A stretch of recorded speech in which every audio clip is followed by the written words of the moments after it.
This is WCM's Park Update, a weekly show covering the outdoor hospitality industry, hosted by Ben Quiggle and Mike Gast. During each episode, you'll hear from special guests and campground experts on topics that will help your park flourish. WCM's Park Update is a production of Woodall's Campground Magazine. Hi, this is Ben Quiggle. Welcome to another episode of WCM's Park Update. And my esteemed co-host, Mike Gast, former Vice President of Campgrounds of America, is here. And our guest today is Rob Schutter, President of Camp Jellystone, which flies underneath the Sun Communities, Sun Outdoors banner now, I guess, after they were purchased. It's been a little over a year, right, Rob? Yes, we were purchased right at the beginning of 2022, and have been part of the one of their subdivisions. Yes. Yeah, and then we always like to get a little history here up front. I guess, how many years has Jellystone Park been in business? Jellystone has been operational since 1970. When we first opened up several facilities in the Wisconsin area. The first one being Sturgeon Bay, Wisconsin, which is still in our system today.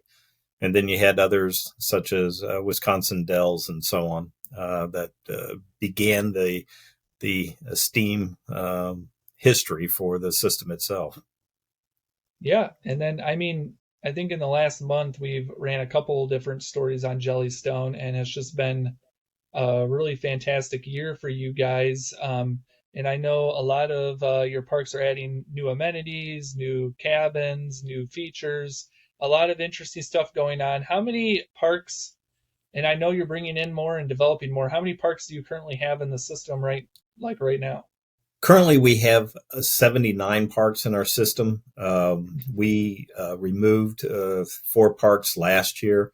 We're in the process of talking with up to 8 prospects as we currently sit at this point in time. So we're looking for a very robust year as we move forward in adding new properties. Yeah.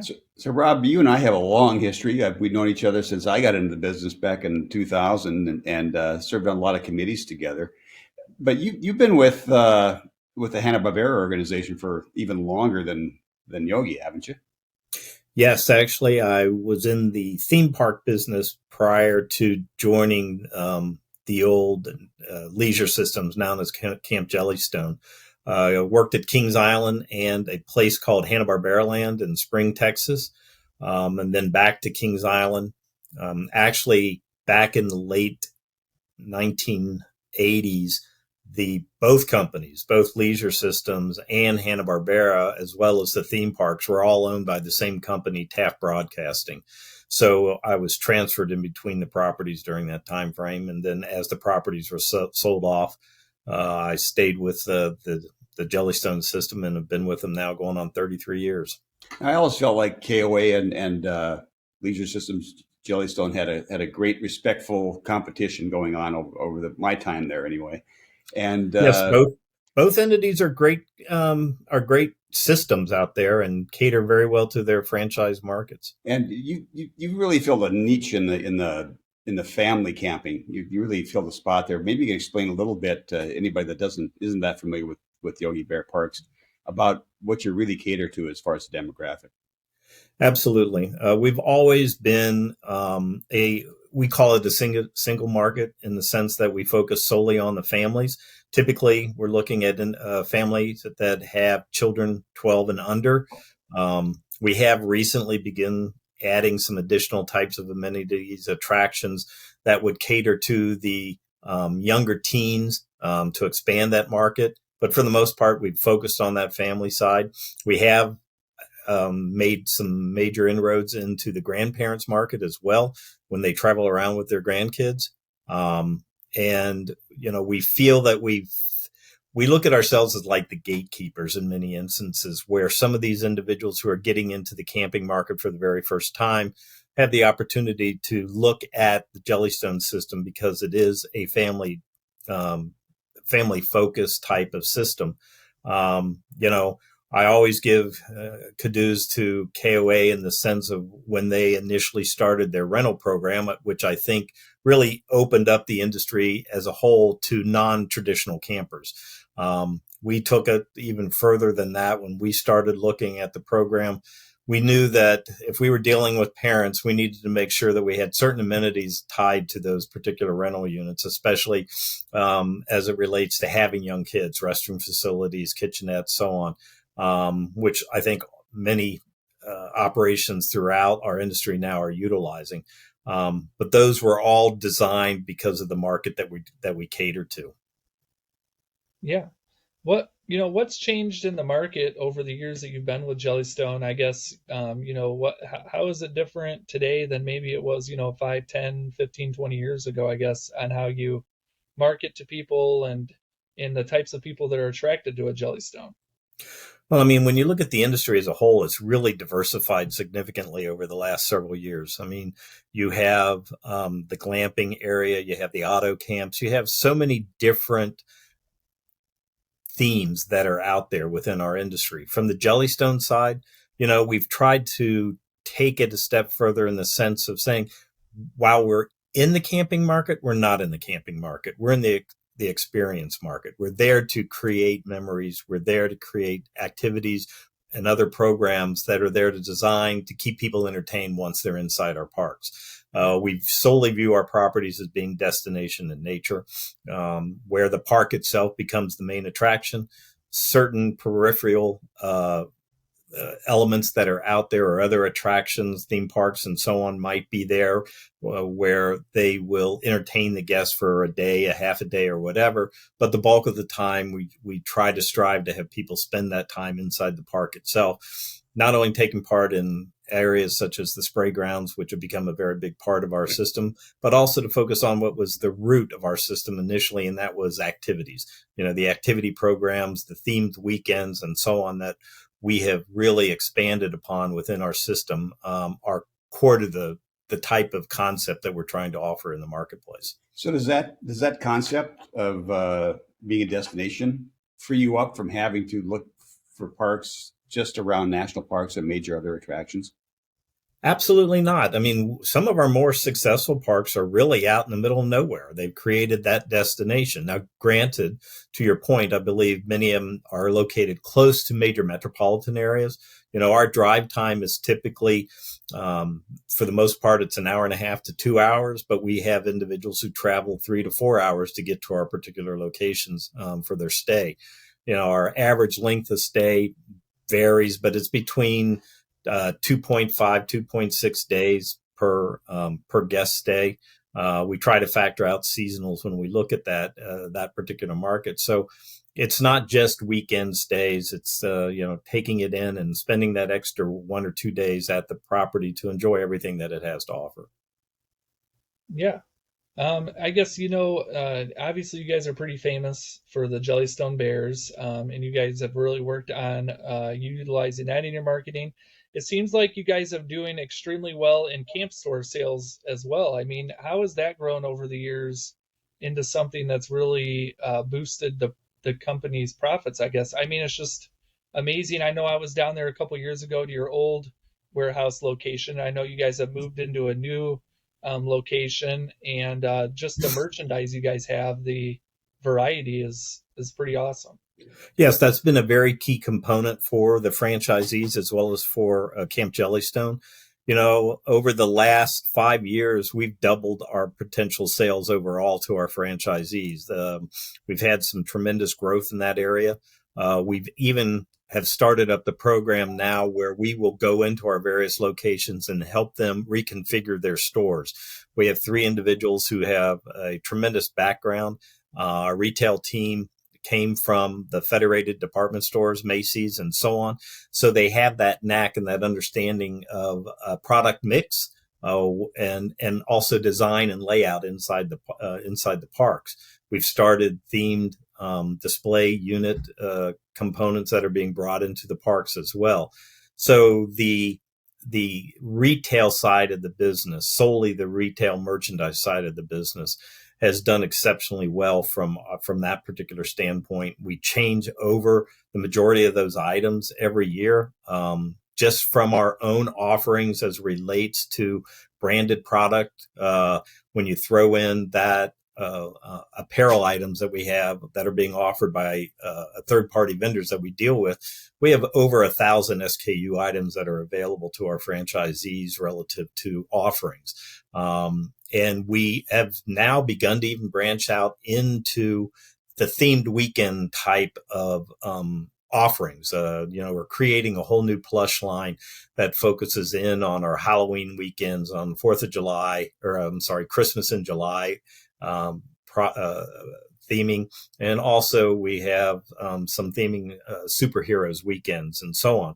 And we've started to create specialty type of items to cater to that those particular special events as well. So we've broadened it out as much as we possibly can.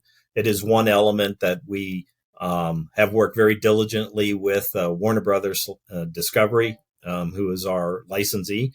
And they have been very proactive in helping us through the myriad of going through the various products and getting them to market and proposing even to us some of the newer ideas that are out there. So what does the switch over to ownership by Sun meant to Yogi Parks? That Sun started out as being one of our largest franchisors. And then they did acquire us, as I said, in 2022. I think what they've been able to bring to us has been twofold. One, from a corporate side, as it relates to Camp Jellystone itself. Many of the systems that they have within their operating structure were far advanced than the ones that we currently had ourselves as being an independent. The utilization of those programs that I think will have tremendous benefits for us as it relates to our symposium program and some of our training programs that we have for our franchisees have been very good. And then they also have extended some of their special vendor programs that they have in place to our franchisees as well. And we continue to see that happening. We're in the process of discussing with them additional opportunities that can be made available to our franchisees. So it has been very beneficial in that regard.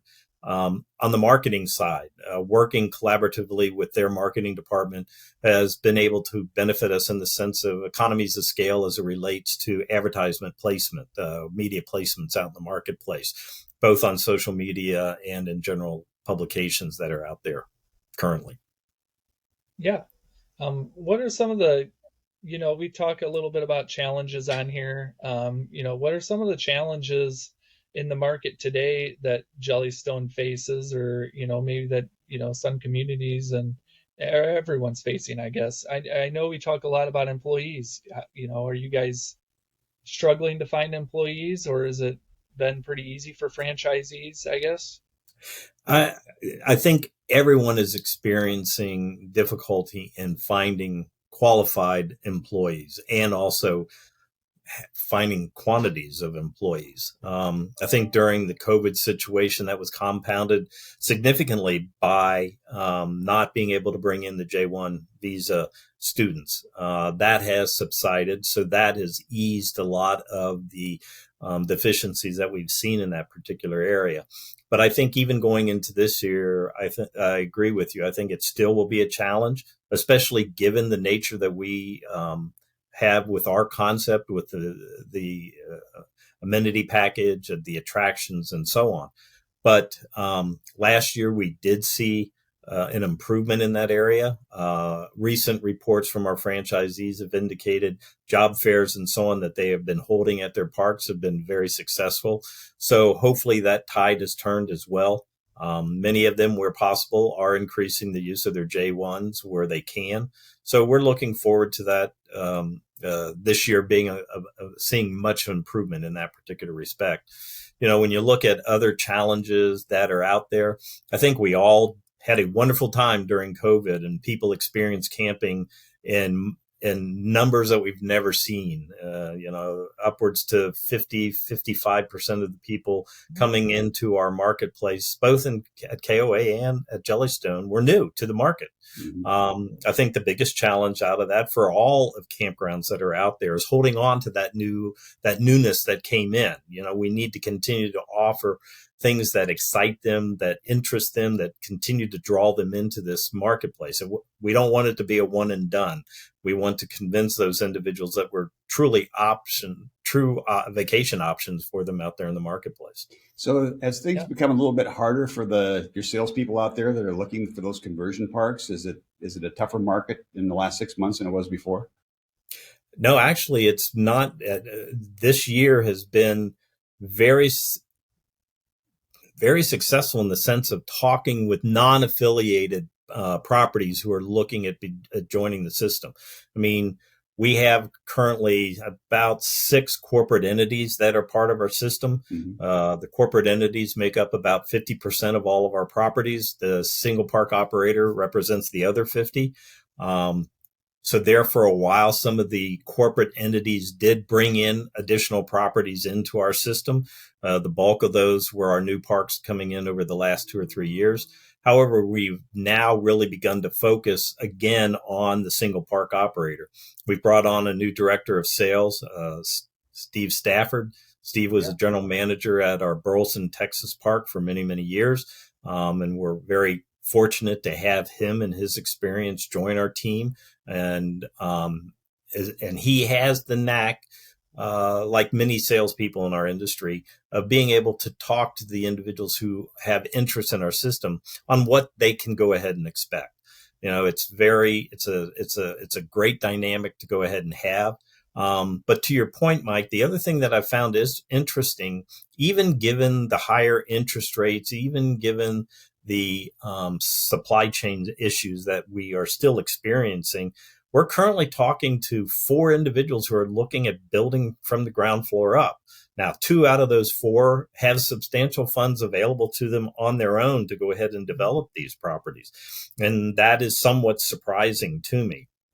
I much like, as you said earlier, I firmly believe that the expansion for us going forward is going to be in the conversion area, but seeing these 4 individuals step forward and wanting to build these properties is somewhat surprising, but refreshing. I think it also lends itself to the strength of our industry and what we have been able to achieve over the last several years. And I think people still view it as being a very strong industry to get into.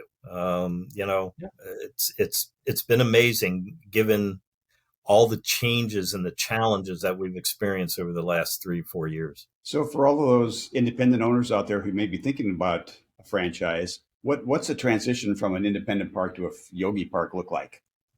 The transition really begins with the amenity package that we're looking for. We'll sit down with the operator. We really want to get to know the operator who is thinking about joining us up front. I mean, typically, I will meet with all new operators as well as our operating team. We go through a discussion with them so both parties can become comfortable with one another. Then we go into the discussions as what we would like to see added to the property.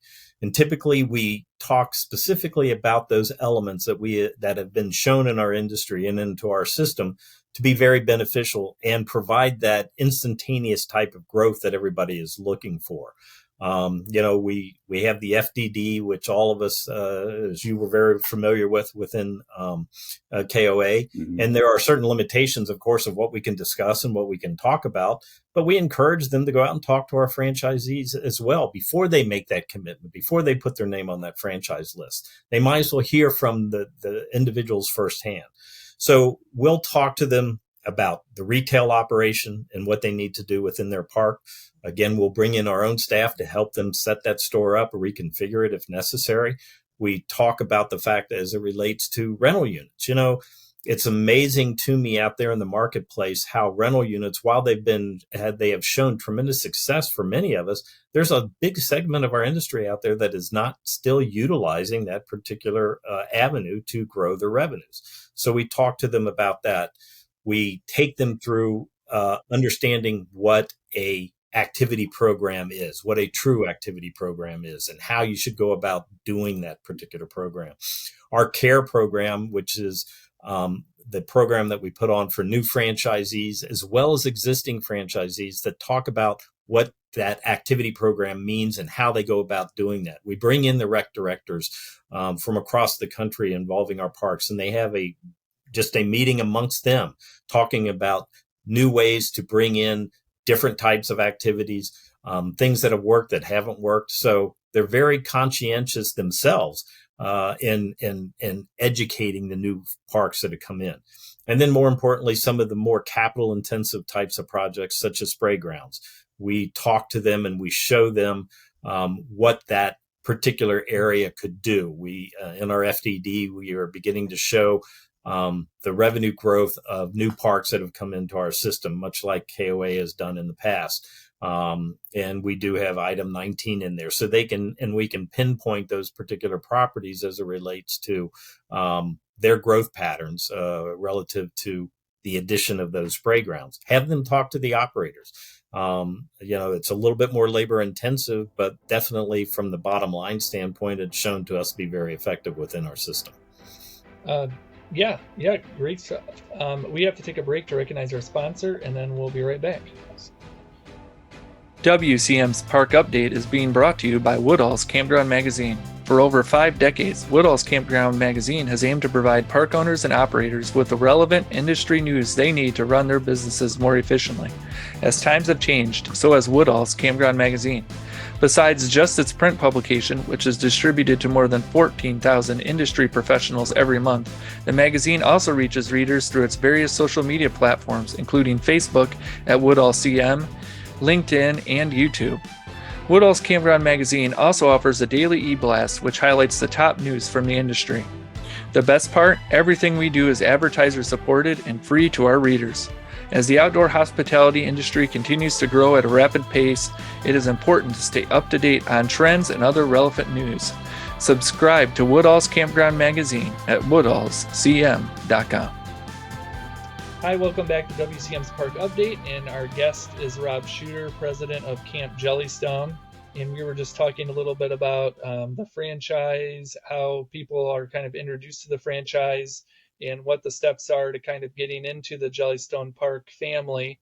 I guess, what's the investments like when you're talking to these parks? I imagine a lot of them probably have to invest some into amenities or whatever to get into the Jellystone Park system. What's that like? Does that kind of scare off people? Like when you come up to them and you're like, well, you need a water park or something? No, I don't think it does, because first of all, they wouldn't come talk to us if they didn't think that those types of elements would be a discussion point. I mean, it's what we've been advocating out in the marketplace all along. And typically, when you have a park that's looking to come in as a conversion park, one, they've already talked to other Jellystones or are very familiar with other Jellystone operations that are out there. They feel that what we have to offer is something that they do want to take on. And I say that lovingly in the sense, because that's what you're doing. You're going through a transformation of your facility for the most part. In many instances, parks that are converting to our area are parks that cater to all different types of demographics, and getting to understand that you're going after the family market. And there are particular elements, there are particular programs that are essential for us to attract that market is something that you have to embrace. And as I said earlier, that's why we take a very keen interest in talking with the individual operator on a one-to-one basis to come away with a feeling, are they going to be dedicated? Are they going to be committed to that? You talk about costs, the costs range, all over the place. If you're looking at a property that is well amenitized coming in, you may only have to add additional cabins, and cabins, the rental units that we look at are anywhere between $50,000 and $60,000 per unit. Some of the newer elements that are being put in at this point in time, we have several of our facilities that are putting in new units that are running up to $100,000 in the sense that, they have rooftop porches and so on, and they have spiral staircases going up to it. So it runs a gambit across the board. The largest significant capital project would probably be the spray ground if they so choose to add one. And the spray grounds run anywhere from $800,000 all the way up to a couple of $1 million, depending upon the size. But typically, we don't require them to put that in immediately. We want the store. We want the ability to grow if they can, as far as changing the number of sites that they have available to them. Activity program is key to the program itself. That's what gets everybody started. And then, of course, having the ability to do the store. Those are the things that we look for to have them focus on initially. And then as they get their business going, we encourage them then to look at some of these other attributes that we offer or encourage to have at the franchise locations. Right now we probably have about 50% of our parks that are utilizing some type of spray ground. This year alone, we know that we have approximately 9 properties that are adding in spray grounds for the first time. We have over 50% of our parks that are currently in some type form of development, meaning they're either expanding the number of sites that they have, they're adding the spray ground into their property, they're adding rental units into their property, which is pretty amazing, given the fact that we still have some supply shortages out there, and they're still persevering all the way through that to expand their properties as much as they can. So what did the influx of the new camper, the inexperienced camper through the pandemic do to your parks? Was it much more labor intensive to deal with those customers? I don't think it was more labor intensive, but what I think the expectation level was much higher. You have a lot of these individuals who are coming in probably that typically would have stayed in a hotel or a VRBO type of scenario and are trying this out for the first time. The bulk of the individuals that did come into our system for the first time were cabin renters. They came into it, transitioning themselves from one other type of accommodation into this. I think they were pleasantly surprised. When we look at our research coming back from our customer or guests once they're there, those who were in the cabins typically showed to be individuals who are more pleased with their overall experience. I think they were caught off guard by some of the amenities that were found inside the rental units themselves, and also finding out what camping, our version of camping, is out there in the marketplace. And I think that shown quite firmly in the research. One of the other things that we found out was that those properties that are utilizing the characters the most and having more frequent appearances by the characters also had the propensity to be scored much higher. When we started looking at that, in the past, we've only offered just the Yogi Bear to those particular operations. We're currently now going to offer all 3 of the characters, Yogi, Boo Boo, and Cindy, to the operations on an ongoing basis. And those who do not have them now are going to be getting them over the course of this year and next year. Mm-hmm. So we firmly believe that other pillar that's part of our system, the characters, are so key to the overall experience of our guests that we want to make sure that all of our properties have those. And we've taken on internally our own maintenance of those particular characters. They're no longer going to be the expense for the franchisees. We'll take it on because we firmly want those characters to be in tip-top shape when they're out there in the marketplace. Again, as I said, it's a key component of what we're offering out there. So what kind of training does a character get? Is it like Disney? It's going to be even more so than it has in the past, Mike. We've actually engaged with Warner Brother Disney to help us create a playbook for our characters. We are going to be providing training videos for the first time to our parks. In the past, we've always done it face-to-face. We've done it in our care program so the rec directors know what to expect and try to employ that. Well, we feel because of the expansion of the characters now, the utilization of all three. It's important for people to understand the different characterizations that are portrayed by each one of those characters. So we're working towards creating the various training videos as well as training manuals to depict how those characters themselves are to be utilized.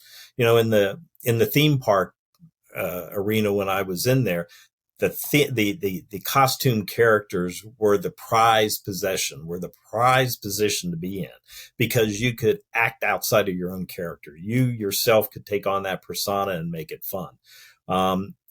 In the campground area, sometimes that's looked that way. Other times it's looked like, man, I have to be in this costume for 30 minutes or so, and it's 110 degrees outside. That's not necessarily what they think, but there are ways that we can things that we can utilize to mitigate that. But more importantly, for us, taking on the persona and getting those individuals who are going to be those characters to understand the importance of the way that they act and the way that they interact with our guests is key.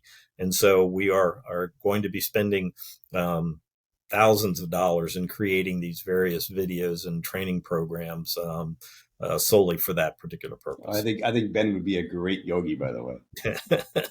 We can make that happen, Ben. We can make that happen.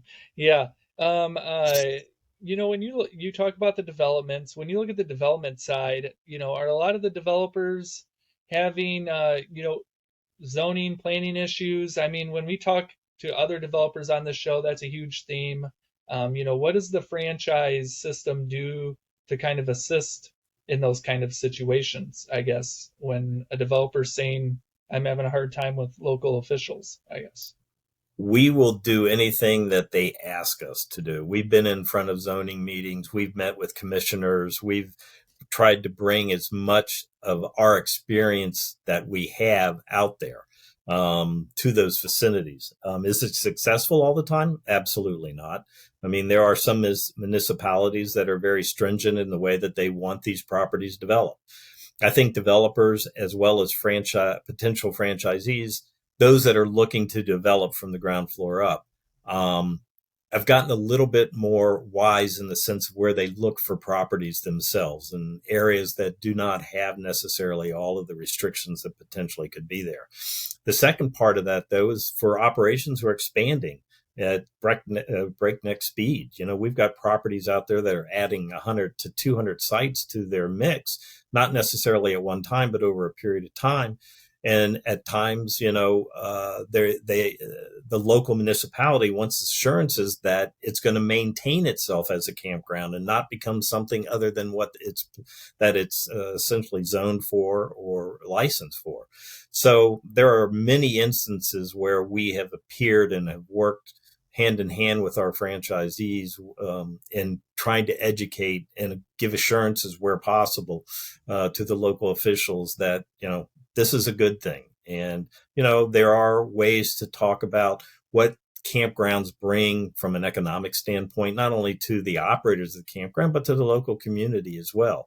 I think Arvik itself has done a wonderful job in quantifying, monetizing, a stay. I think they state that it's roughly $200 a day for a person that they spend somewhere in the community, whether it's food, gas, or whatever the case may be. So when you start talking dollars like that, it goes a long way to settle the situation. I know Mike and I have beat electric vehicles to death on the show. So I think I'm ready to stop. Yeah, we're ready to stop talking about electric vehicles, and we're ready to move on to the Eclipse. So it's going to be like 52 weeks of nothing but Eclipse talk on the show. So what is Jellystone doing to prepare for the Eclipse? I imagine you have some resorts that are pretty close to the path of totality, and I imagine you've created some unique merchandise. We have not created a merchandise about the Eclipse that's coming. And it depends again on the path that you're going to be in there. Yeah. I think I'd have much rather talked about the EV side of what's going on versus the Eclipse, to be honest with you, gentlemen. it's interesting that where you have certain locations where stargazing and the ability to see the sky clearly without any type of interference. It's become something that I think a lot of our operators are looking at. One of the prospects that we're talking with in Utah actually has contracted with a group that talks about stargazing in the evening hours, and they are going to make it as part of their activity program.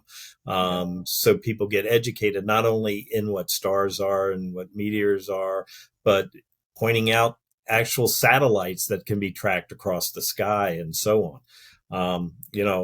And I became very intrigued, and I give Al Johnson out there in Rapid City, or is it Rapid City? Hill City, yeah. Hill City, Yeah. Rapid City. He took us to his property and to his home, and seeing the clear Milky Way for the first time for a city guy. I mean, I'm from the country, I'm raised on a farm, but you never really take notice of it at that point in time. Then you go into the city and you never see it. But to gain an affection for what you saw and an appreciation of that, I think goes a long way. And I'm hoping that what we see at this new location, as they introduce this, we'll see other properties taking it on as well.